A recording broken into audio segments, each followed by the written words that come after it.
In my life, I've had to navigate a lot of challenges like mental health struggles like anxiety and depression, and personal struggles and home struggles like abuse and SA and financial stress. And in the midst of all of that, I have used art as a primary mode of healing, of manifesting miracles, and of transcending traumatic things. So I am here to show you how to do the same. I know therapy is expensive, but art can be free, absolutely inexpensive. I have lost my spark many of times, and I have got it back even brighter and better many a times using art. So I'm going to show you many ways that you can do that if you're feeling depressed, unmotivated, lost, confused, conflicted as an artist, as a creative, or just as a person.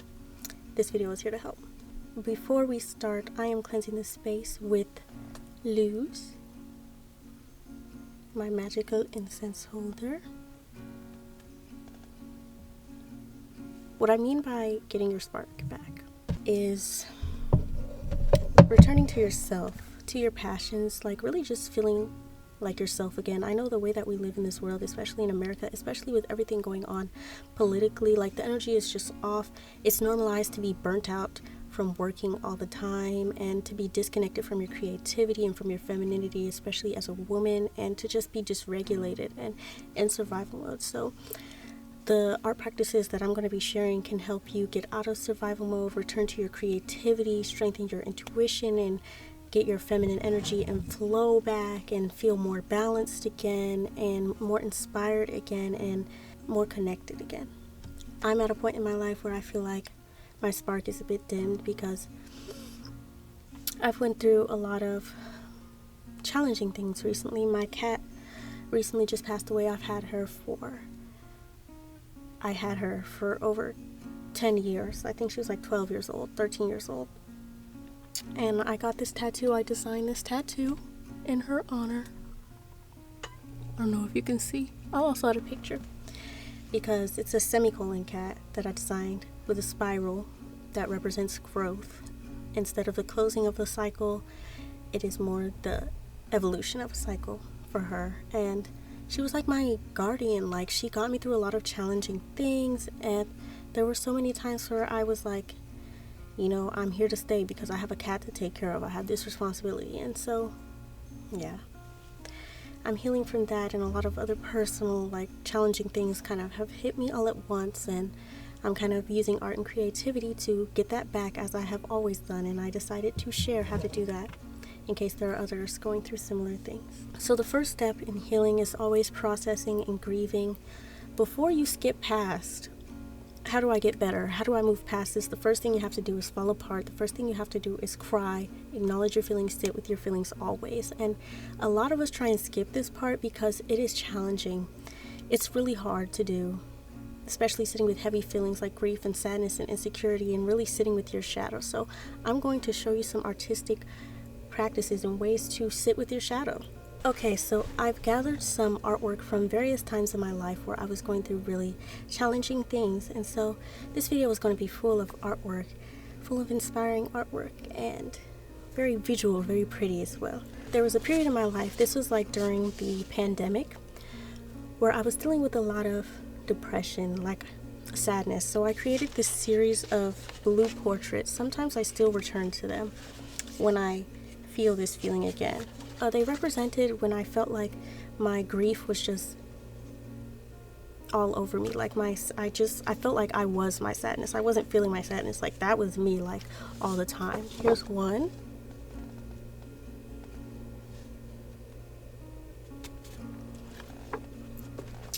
Here's another that is a crowd favorite.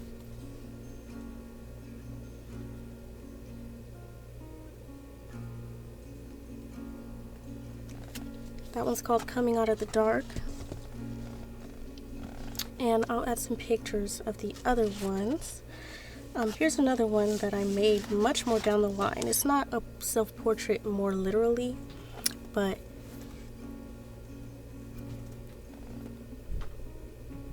it is a similar tone. And you can see how I captured my feelings using a bit of color theory.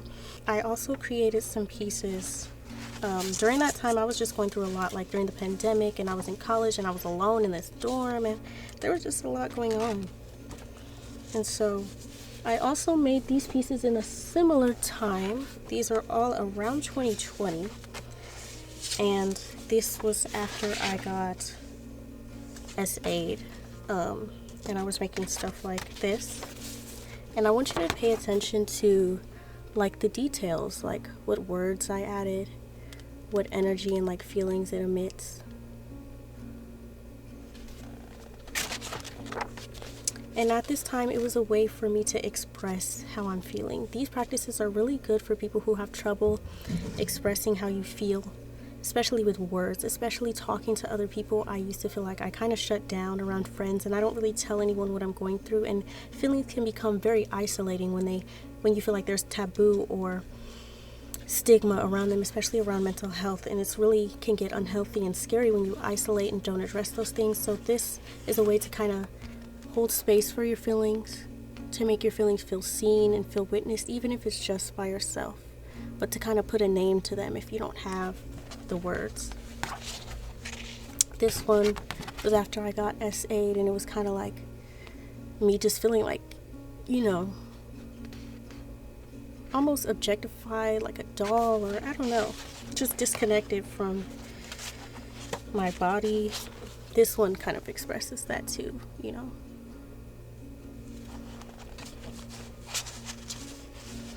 This was also after that period of time, or after that experience. And this was also after that experience too. So I made a lot of art that helped me process. And it's kind of empowering that all these, like, you know, beautiful pieces came out of it. And I feel like, I don't know how to put this into words, but it was a memento to what I was going through. It did, a lot of these pieces did justice to what I was going through, you know, like somebody witnessed it, something came from it, like I acknowledged it, you know, like how else can you explain this? A physical representation of what I overcame, like proof that I got through it or something, like proof in a way. It's hard to explain. Let me know if you understand. But I wanted to share those with you. As some examples, you can use words, you can use symbolism, as I use with like the color blue. And I also played with like words and things I was feeling, so you can get creative with that. I hope that those inspired you. Yeah, using your art to like grieve and process. It's just like journaling as well, or just like talk therapy. It's really, really powerful. And a powerful way to transmute those feelings. You know, you're turning them into something beautiful, into something you could possibly profit off of later, which I have done before. I'll show another image. These two that I was using just, you know, as a outlet, you know, as a way to explain how I was feeling. Because for me personally, it's like when I have all these feelings inside and someone is like, how are you? Like, what's wrong? I could draw them a picture better than I could tell them with words. And it feels more better to me, like this is actually how I feel. It feels like it actually does justice to what I was going through. And kind of like the way that movies and songs and pictures evoke those feelings and communicate those certain feelings and emotions so thoroughly, and you feel them in your body. Your artwork can do that too with a feeling, I feel like, for me. Like you can witness what you went through. It's no longer just inside of you. You can externalize it, which is powerful and healing in itself.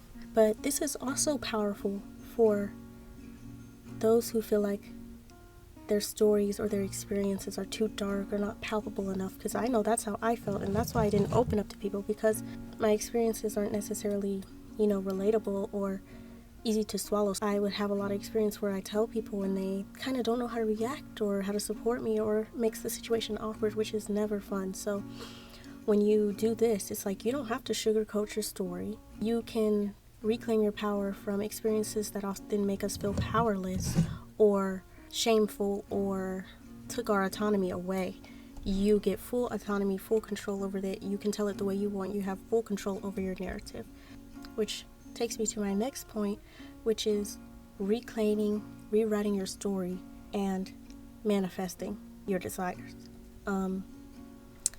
If this is resonating with you and you like to go deeper into using artwork and creative practice to heal, to alchemize traumatic experiences and turn them into things, into abundance, into profit, into beautiful experiences, into beautiful art pieces, into healing your deepest wounds, your trauma, into rewiring your subconscious and your self-concept, and transforming your inner world, and in turn seeing the beauty of your art reflected into your external world and your circumstances. I have an ebook, and it's called Art as Alchemy, and it breaks down everything about how to do this, and it's particularly geared towards first generation artists, creatives, and entrepreneurs, and BIPOC artists, creatives, and entrepreneurs, and the mindset blocks and wounds that we deal with the most potently and the most often. So feel free to check that out. So back to my next way to use art. After you've grieved and processed, and you're like, it gets to a point where it's like, okay, I've been with these feelings for a while, I've felt them, now it's time to do something with them, because you want to feel your feelings, you don't want to live in them. And when a lot of us have trouble pulling ourselves out of those feelings, art can help you do that.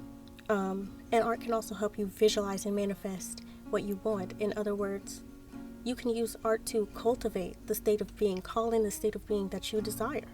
So let's get into a couple of ways to do that.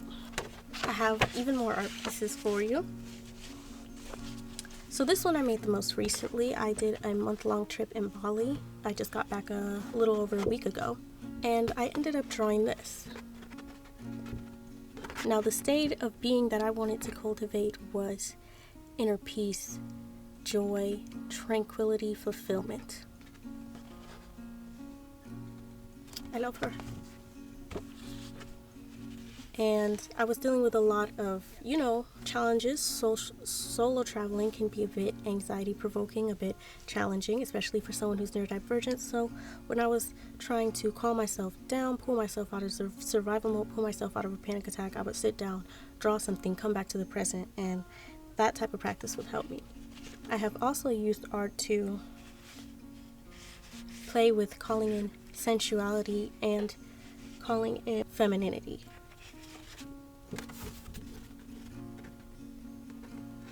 One of my titles I have for her is the Sapphic Psychedelic. Like, to me, this is just the definition of femininity. Not perfectly polished and performative, but honest, raw, and real, and powerful, and captivating in authenticity, unapologetic. I also have some more examples of that. If you like these, I do have sticker sheets of these.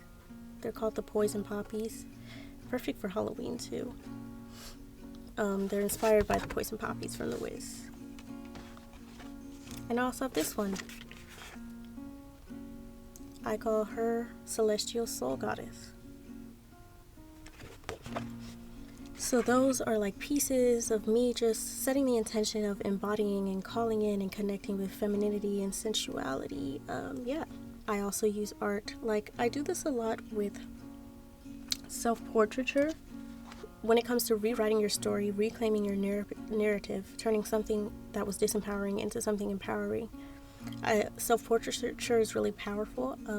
I have a whole video on that called how I use self-portraits to reprogram my self-concept. I think I made it a while ago, but I'll link that. But for example, I made this when I had trouble stepping into a version of myself that it owned the darker sides of my story, that was sharper, set boundaries easier, and although I wasn't embodying this version yet, I illustrated her to call her in. Which brings me to my next point. Using artwork to connect can also help you get your spark back. You can connect with your higher self.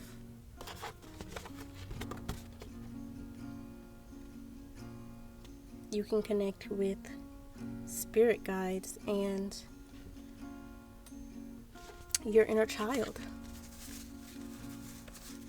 For me, drawing little fairies and mythical archetypes and fantasy stuff and like stories and original characters and all that helps me. Your art doesn't have to be super rigid or realistic. I feel like that's something, especially going to art school, I feel like hyper realistic, realism is really praised. And as beautiful as that is, that used to be how my art was, super realistic. I used to do more portraiture, more self-portraits. And as I have evolved and my art is, the inspiration behind my art isn't really being pulled from my pain as much as being pulled from my joy and my inspiration. It has become much more playful.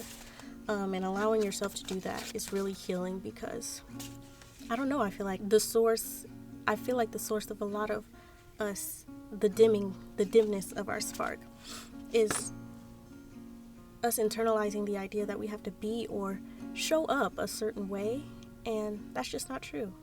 That's just not true. Art can be a way of just allowing yourself no pressure to be productive, to perform, to just create. I wanted to circle back to calling in, cultivating the state of being that you want. I made this piece a while back, and I was calling in like a new romantic experience. And also this piece a while back, a couple of years ago, when this is what I wanted to do, to choose peace. Now back to what I was saying, using art to connect. You can use art to connect with spirit guides as well, ancestors, your higher self. I have a video about that on my channel if you'd like to watch it.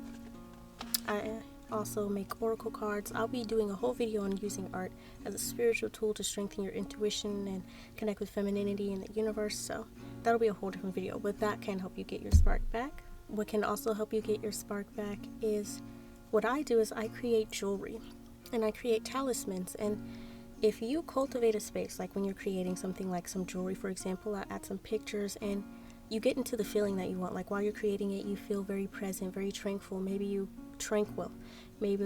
go out into nature. Maybe you're playing a song that you like, you're in solitude, and you're able to kind of shut out the noise, and you design something that makes you feel happy, that makes you nice to look at, whatever feeling you want to call it.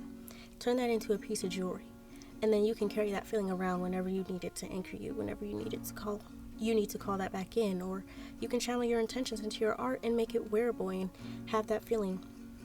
Take that feeling with you whenever you need it, whenever you want to call upon it. That's basically essentially what a talisman is. So you can use art to do that.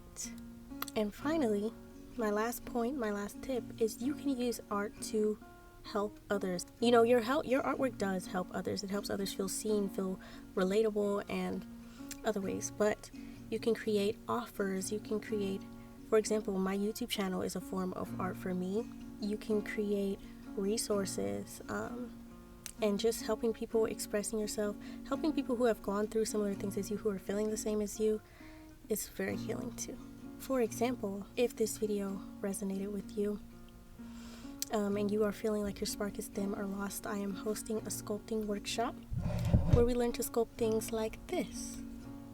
I'll teach you how to sculpt a face out of clay, and I'll also teach you how to set the tone, set the space, and set the intention to channel guidance or your guides, or to access your internal guidance, to use art in the way that I explain in this video. So it'll be a workshop where I teach you some technical skills and allow the space for your creativity and spirituality to play and to grow as well. And I think it'll be very powerful to do that with a collective of individuals, and it's great for if you have felt too busy or burnt out to connect to your creativity, or you're not feeling super connected to spirituality or your guides, or you just want to make some art with me. So I will have that also linked below or up here if you'd like to join and learn how to make one of these. And not to mention, you will also get the chance to win whatever I sculpt in that workshop. Everyone who joins gets put into a raffle. So yeah, that is all. I also talked about my ebook earlier. That's an offer I created that brought me a lot of healing to make, and I hope it has helped the people who have gotten it. That is all. Thank you so much for watching. I hope this video helped and healed something inside of you, and helps you understand how you can use creative practice and art to navigate many challenging things, and to help you feel more empowered, and that you are not a victim to any circumstance, and you always have some type of tool and to help transform and transcend anything, and art is one of those tools. Thank you so much for listening, and If you enjoyed this video and you're new here, please consider subscribing. I would love to have you here. That is all. Bye.